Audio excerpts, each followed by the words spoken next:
भैया तुम क्या कर रहे हो? उसकी मर्जी के बिना उसको प्रेग्नेंट कर दिया, और जब बच्चा हुआ तो बच्चे को भी दूर कर दिया। दूध निकालने के लिए मशीन लगा दिया, वो बिना किसी मोह माया के, बिना किसी दया के सर सर सर सर करके पूरा दूध खींच लेती है। और आपके प्लेट में वही परोस दिया जाता, बड़े चाव से खाते हैं। मेवा, मलाई, मिश्री, क्या क्या खाते हैं, खोआ खाते हैं, मिल्क केक खाते हैं, खा के खूब चटकारा लगाते हैं, अरे फलनवा बहुत अच्छा मिठाई बनाता है, उसका मिल्क केक बड़ा अच्छा है। उस केक को बनने में कितनी हिंसा हुई जान रहे? मैं ये नहीं कह रहा दूध मत खाना, लेकिन उसके पीछे की हिंसा भी देख लो आप। खाना है तो घर पे गाय को रखो, भैंस को रखो, उसका ध्यान रखिए, उसके बछड़े का भी ध्यान रखिए, हाँ, उसे दूर न करिए। आपने अगर बछड़े को दूर किया ना, तो आपका भी बेटा आपका होने वाला नहीं है, वो भी दूर हो जाएगा। भले ही आप पढ़ा लिखा रहे, लेकिन शादी हुई कि तो जाके मुंबई चला जाएगा, दिल्ली चला जाएगा। यहीं बैठिए, पुटपुटाइए बैठ करके, सोचिए कि अरे हमने पढ़ाया लिखाया ये किया, हा? तो माता महामाया ने सब कुछ छोड़ दिया, सब कुछ छोड़ दिया, सारे बुरे कर्म, चोरी, हत्या, व्यभिचार, झूठ, चुगली, बकवास, कटु वचन, सब कुछ छोड़ दिया। क्यों? क्योंकि एक सात्विक बेटे को जन्म देना है, बेटी को जन्म देना है। इसलिए माता ने अपने जीवन को सात्विक बनाया। देखिए, किसी भी व्यक्ति के निर्माण में, अच्छे बुरे बेटे बेटी के निर्माण में, संतान के निर्माण में 4 नियम ही काम करते हैं। ध्यान से सुनिए, बोलिए भगवान बुद्ध की। आपके लिए विशेष रूप से है, क्योंकि माता इस धरती पे सबसे बड़ी होती। क्या है? माँ इस धरती पे सबसे बड़ी, पिता का क्षण मात्र का रोल है, योगदान है, संतान के निर्माण में माँ का ज्यादा है। इसलिए कहा भूमि गुरुतरा किम, इस धरती पे सबसे बड़ा कौन है? कौन है बताइए? हिमालय पर्वत? कौन है? कौन है? माता। भूमि गुरुतरा माता। हाँ, इस धरती से भी बड़ी, इस धरती पे सबसे बड़ी कौन है? माता। तो माता ध्यान से सुने, बड़ी क्यों है? अगर ये गुण नहीं होगा तो बड़ी नहीं होगी। पिता का तो नाम ही नहीं है, लेकिन आकाश से ऊंचा के, आकाश की बादल की जरूरत रोज रोज पड़ती है, बरसात की ना? नहीं, इस समय बरसात की जरूरत है, कभी कभार बारिश के समय में। आजकल तो बारिश के समय में भी बारिश ठीक से नहीं हो रही, बारिश के समय में भी बारिश की। तो माताएं सुने, 4 नियम काम करते हैं, 4। बीज नियम, ऋतु नियम, कर्म नियम, आहार नियम। ये चारों नियम ठीक होंगे तो जैसे चाहेंगे वैसा बेटा वैसी बेटी होगी। कैसे ठीक करेंगे? जैसे धान की रोपाई करनी हो तो पहले क्या करती हैं आप? तैयारी करती हैं कि पहले ही जिस दिन मन किया बीज उठाया, जाकर के छिड़क दिया, ऐसा नहीं ना। धान की रोपाई का जब समय आता तो तैयारी करती हैं कि किस खेत में बीज डाला जाए। हाँ, उसको बहुत सुंदर बनाया जाता है, बहुत बढ़िया, कंकड़ पत्थर रहित बनाया जाता है। ध्यान से सुनिएगा, क्यों बेटा बिगड़ जाता है, क्यों बेटी बिगड़ जाती है, क्यों जंगाली पैदा हो जाता है, क्यों संत नहीं पैदा होता आपके गर्भ से। सब कुछ करने वाले आप हैं। हमारे वैज्ञानिक लोग कहते हैं कि अत्ता ही अतनो नाथो कोई नाथो परोसिया। बुद्ध कहते हैं आदमी अपना स्वामी है ना।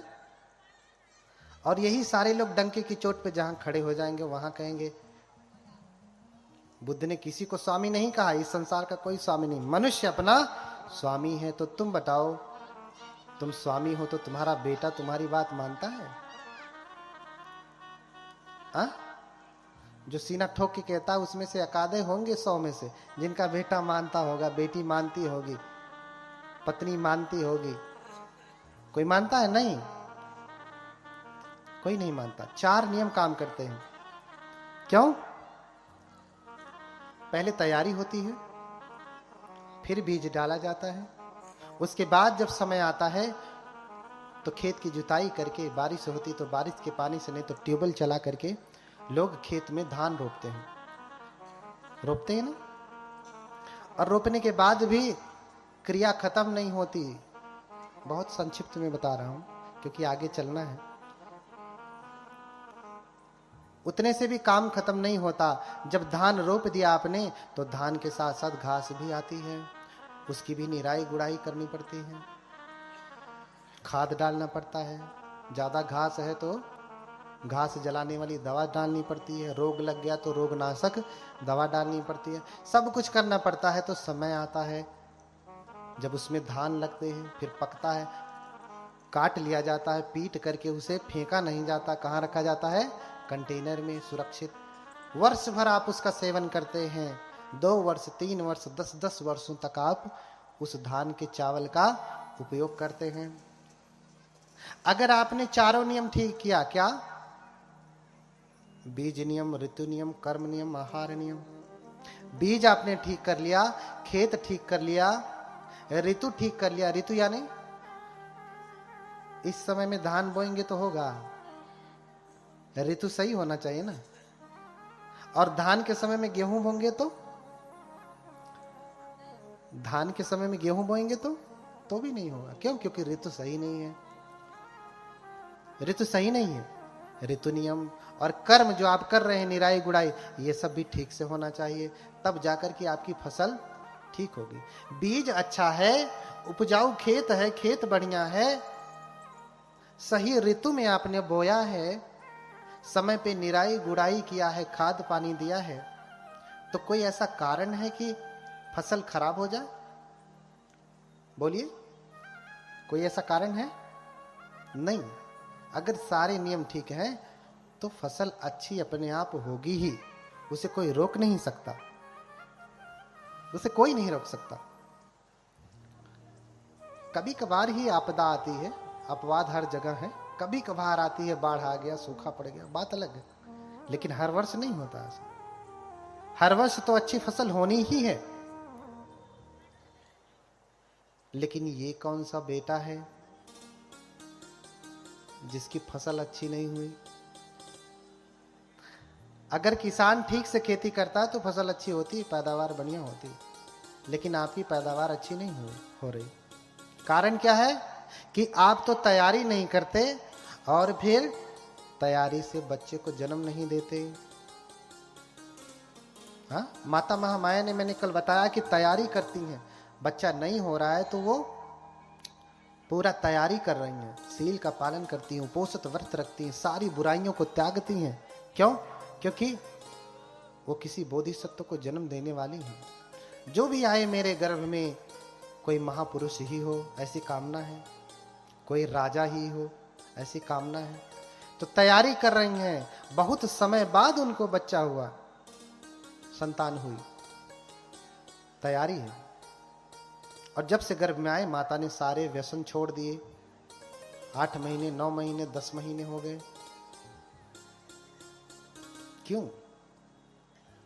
यहां तो कोई तैयारी नहीं होती, तैयारी नहीं होती, अपने आप खेत में बीज आ जाता है। पता कब चलता है? पता कब चलता है? वाह, कब पता चला? जब उल्टी आती है। उल्टी बहुतों को नहीं आती होगी, एकाध कोई होंगी, हाँ, 100 में एकाध अपवाद, लेकिन ज्यादातर को क्या होती है? उल्टी आती है। अच्छा, उल्टी कब आती है? जब कुछ ऐसी चीज पेट में हो जो खराब हो गई हो, सड़ गई हो। जैसे पेट में खाना खाया, सड़ रहा है, पच नहीं रहा है, तो उल्टी के द्वारा बाहर आएगा, यही ना। तो अभी ये क्या, जो अभी गर्भ में आया, 3-4 महीने का हुआ, और ये उल्टी के द्वारा बाहर आना चाहता है। क्यों उल्टी आती है? अच्छा, जब 9 महीने पूरे हो जाते हैं तब क्या होता है? 9 महीने पूरे हो जाते हैं तब क्या होता है? तब बाहर नहीं आता, फिर सीजर कराना पड़ता है, डॉक्टर के पास ले जाना पड़ता है, काट पीट करके खींच करके जबरदस्ती उसे बाहर निकालना पड़ता है। ऐसा क्यों होता? ये आपको संकेत दे रहा है कि ये अभी जिद्दी है पेट से ही, क्योंकि तैयारी अच्छी नहीं हुई। बिना तैयारी के गर्भ में आ गया, आते ही अब ही 3 महीना 2 महीना हुआ है, ये गर्भ से बाहर आना चाहता हुआ। जब इसे गर्भ में रहना चाहिए तो ये गर्भ से बाहर आना चाहता है, और जब 9 महीने पूरे हो जाते हैं तो ये गर्भ से बाहर नहीं आता, कहता मैं नहीं निकलूंगा नहीं निकलूंगा। फिर डॉक्टर के पास ले जाते हैं, काटता है और फिर खींच करके बाहर निकालता, तेरा समय हो गया बाहर निकल। ये जिद्दी गर्भ से ही है, आपको संकेत दे रहा। जब ये पेटवे में से बात नहीं मान रहा है तो बाहरवा मानेगा? मानेगा नहीं। ऐसा क्यों हुआ? क्योंकि आपने तैयारी नहीं किया। क्या आपने सच में बेटे को गर्भ में बुलाया कि अपने आप आ गया? पता नहीं कब आया, आपको पता ही नहीं चला। तो पता तब चला 2-4 महीना के बाद, जब उल्टी आई। आपके खेत में धान खड़ा हो जाता है, आपको पता नहीं चलता। उसकी तैयारी करते हैं आप कि नहीं मुझे धान बोना, तब जाके फसल अच्छी होती है। बिना बुलाए खेत में घास जमती है, घास। बिना बुलाए गर्भ में घास जमती है, घास। बेटा नहीं, बेटी नहीं। बेटा बेटी पैदा किए जाते हैं, बेटा बेटी पैदा किए जाते हैं। अव्यक्ततः पठमे माँ से सप्ताहात कलली भवेत, माँ से द्वितीय कलल्लात पेशवत अर्बुदम व्यक्ति भवति माँ से तत्रेय गात पंचकम मूर्धा द्वय सत्थिनी बाहु सर्व सूक्ष्म जन्म च चतुर्थे व्यक्तांगानाम चेतनायाश्च पंचमम षष्ठे शिरायु बलवर्ण नख त्वचाम सर्वे सर्वंग भावे पुष्यति सप्तमे ओजाष्टमे संचरति माता पुत्रो मुहु क्रमात्। ये 8वें महीने का पूरा क्रम है। ये पूरा क्रम है जो मैंने आपको बताया। इस क्रम को ठीक करेंगे तब जाकर के संतान 9वें महीने में बाहर ठीक से आएगी। तो पहले तैयारी करें, जैसे फसल की तैयारी करनी होती है ऐसे बेटे बेटी की तैयारी करें। शादी विवाह कर लिया आपने, वैवाहिक जीवन का आनंद लीजिए, लेकिन बेटा बेटी संतान ऐसे मत पैदा करिए। संतान के लिए फिर इसी को कहते हैं फैमिली प्लानिंग। फैमिली प्लानिंग का मतलब ये नहीं कि 2 ठो हो गए बस प्लान। ये क्या है? अर्थ से ही समझो आप, फैमिली प्लानिंग का मतलब क्या है। सच्ची फैमिली प्लानिंग यही है कि हम अब बच्चे को जन्म देने जा रहे हैं, तो बेटे को जन्म देने जा रहे हैं, घास को नहीं, पतवार को नहीं, तिन्ना को नहीं, धान को जन्म देने जा रहे हैं। बिना पूछे खेत में तिन्ना ही नहीं जमता है।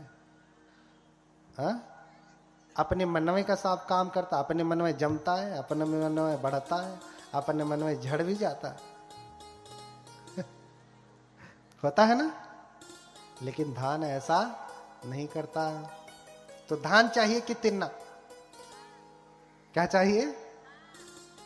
अब आप लोगों को समझ में आ गया होगा कि गलतियां कहां से हुई। बातें और भी है।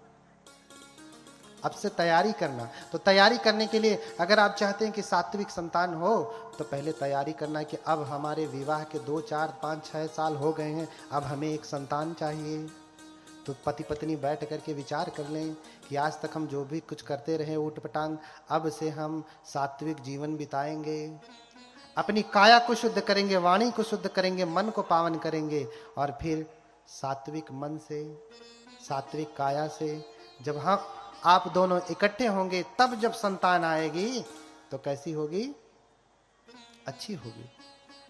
और गर्भ में आ गई, इतना से ही काम खत्म नहीं होता। धान रोप दिया, आपकी ड्यूटी खत्म नहीं हुई, पूरा अंत तक जिम्मेदारी, 9 महीने तक पूरी जिम्मेदारी आपको करनी पड़ेगी। माँ गर्भ में बच्चे को लिए हुए है और देख क्या रही है? तारक मेहता का उल्टा चश्मा। तो लड़कवा बहरे आई तो का करी? चश्मा सीधे लगाई, उत निकाल के तोड़ के फेंक दें। सास बहू के झगड़े, वो तो पेट से ही सीख रहा है ना।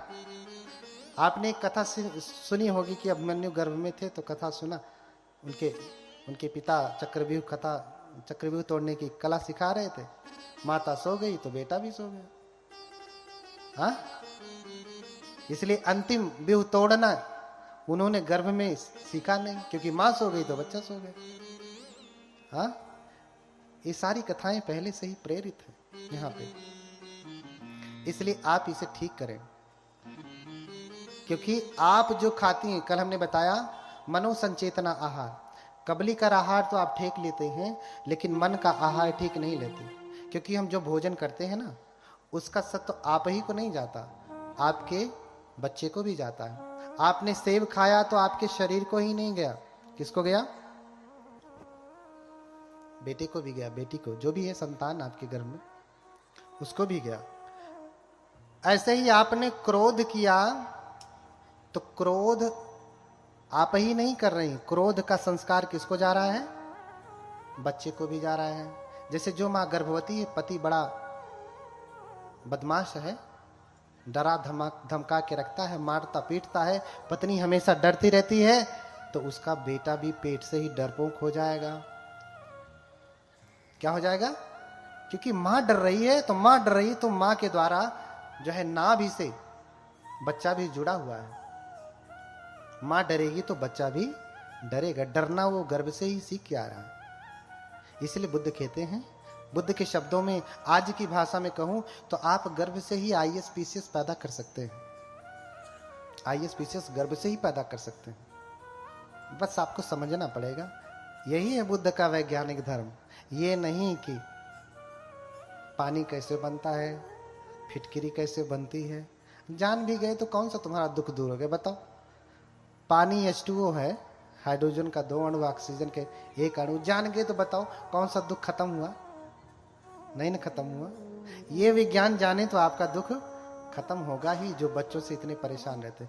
कल को नहीं तो बच्चे को लेके आएंगे, कहेंगे बनते जी तो हमारा लड़का, इसको कुछ कहिए, कोई मंत्र फूंकिए कि ये ठीक हो जाए। अरे बेंगवा तो पहले ही गड़बड़ कह देला, तो हम का ठीक करें? हाँ, फसल तो पहले ही गड़बड़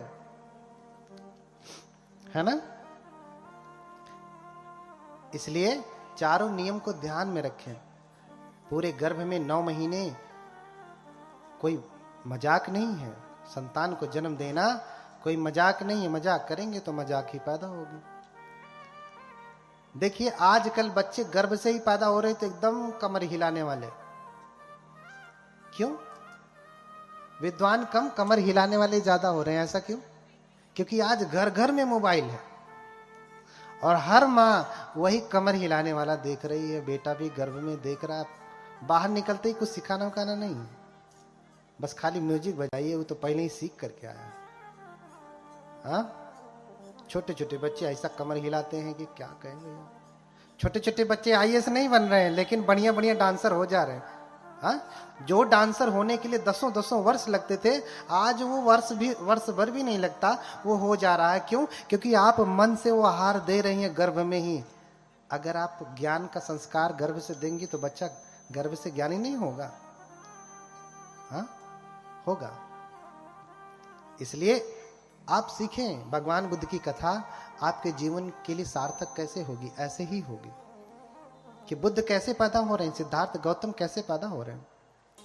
अब 9 महीने माता ने गर्भ में धारण किया। ये सारे नियमों का पालन किया। मोटे मोटे मैं आपको बताया हूं, क्योंकि समय कम है। कथा मात्र 3 दिन की है। जब 7 दिन की लगेगी तो थोड़ा सा और बड़ा करके बताऊंगा, है ना। अभी इतना है। तो गांव में पहले पत्र लिखते थे तो क्या कहते थे? थोड़ा लिखना ज्यादा समझना।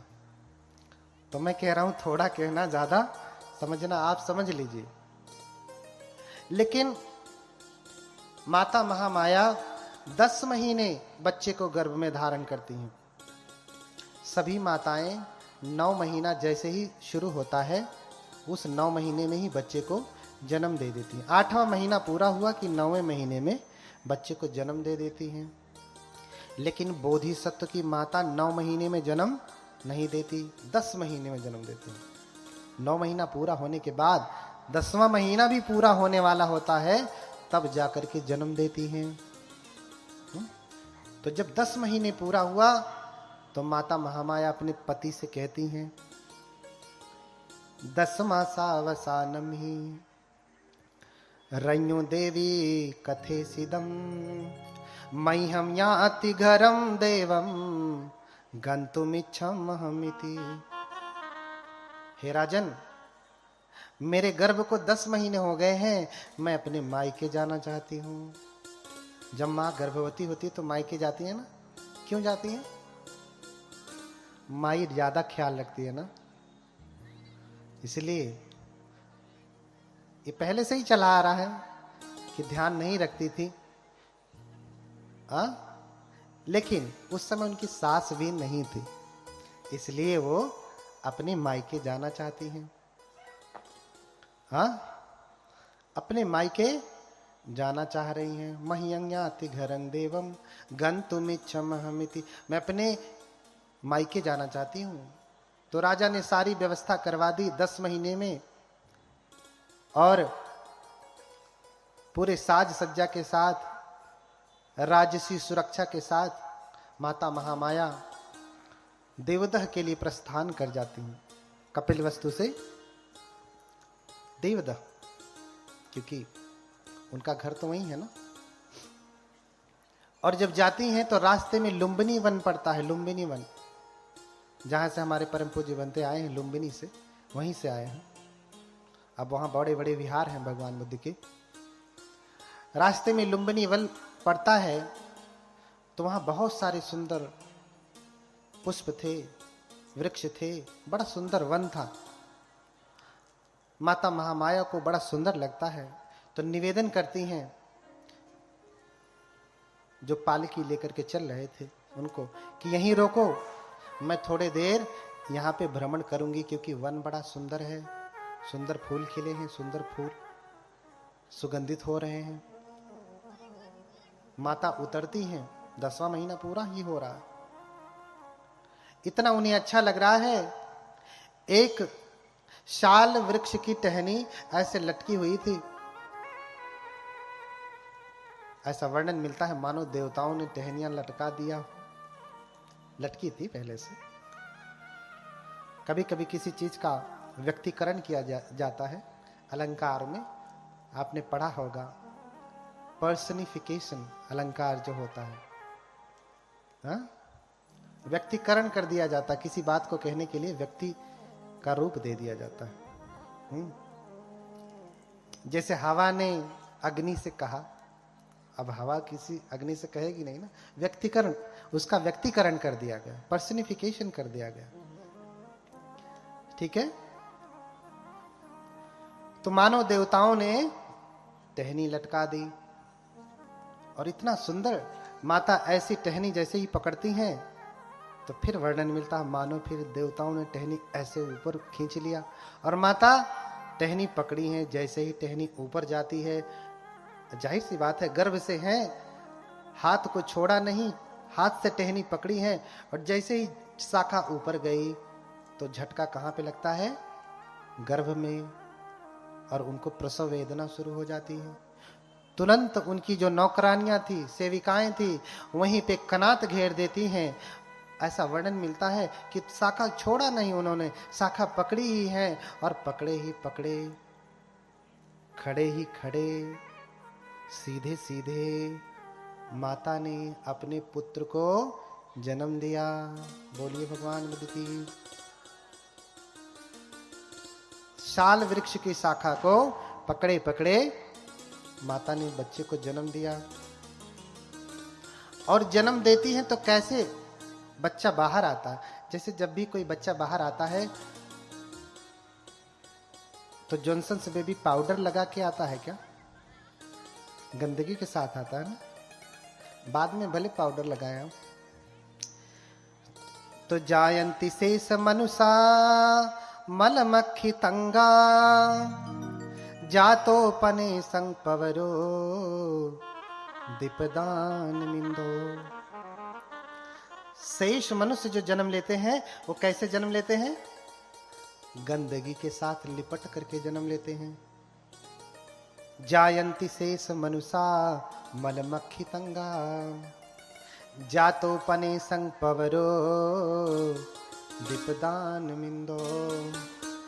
अचंत सन्नमल काशिकवथ कम ही, निघित नघतर चारु मणि वसुधो। बोलिए भगवान बुद्ध की। तो शेष मनुष्य कैसे जन्म लेते हैं? गंदगी के साथ जन्म लेते हैं। लेकिन ये बोधिसत्व जब जन्म ले रहे हैं तो गंदगी के साथ जन्म नहीं ले रहे हैं। अचंत सन्नमल काशिकवथ कम ही, निघित नघतर चारु मणि वसुधो। मणि देखा है? मणि चमकती है ना। अच्छा, हीरा की खदान माने कोयले की खदान आपने देखा है? उसमें क्या निकलता है? हीरा। अच्छा, कोयले की खदान में हीरा कहां से आ जाता है? कौन रख के गया था वहां? कोयले की खदान में, कोयले में जो जितना अंधेरे वाला है वही उसी में उतना ही प्रकाशमान कोई रत्न पैदा हो जाता है। हीरा जितना प्रकाशमान है, कोयला उतना ही अंधकारवान है, अंधेरा फैलाने वाला है। ठीक विपरीत जन्म लेता है। ऐसा क्यों? कहां से उसमें हीरा आ जाता है? कहां से आता है? कोई रखा होगा पहले से ना। ऐसा नहीं है ना, वो कोयला ही है, लेकिन इतने वर्षों में तप करके क्या बन गया? हीरा। अभी हमारा जीवन भी कोयले जैसा ही है। तप करके क्या बनेंगे हम? हीरा, बुद्ध बनेंगे, बुद्ध। इसीलिए उदाहरण दिया गया।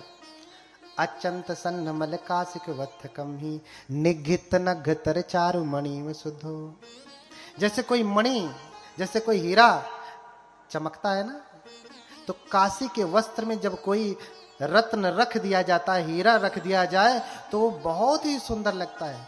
काशी का वस्त्र बहुत सुंदर होता था, पहले भी और आज भी, है ना। सबसे बढ़िया साड़ी कहाँ की है? माता जी उधर पीछे वाली। ओहो, बोलिए भगवान बुद्ध की, बोलिए भगवान बुद्ध की। उधर पीछे वाली माता जी, गुलाबी रंग की। हाँ, सबसे बढ़िया साड़ी कहाँ के? बनारस की, काशी की।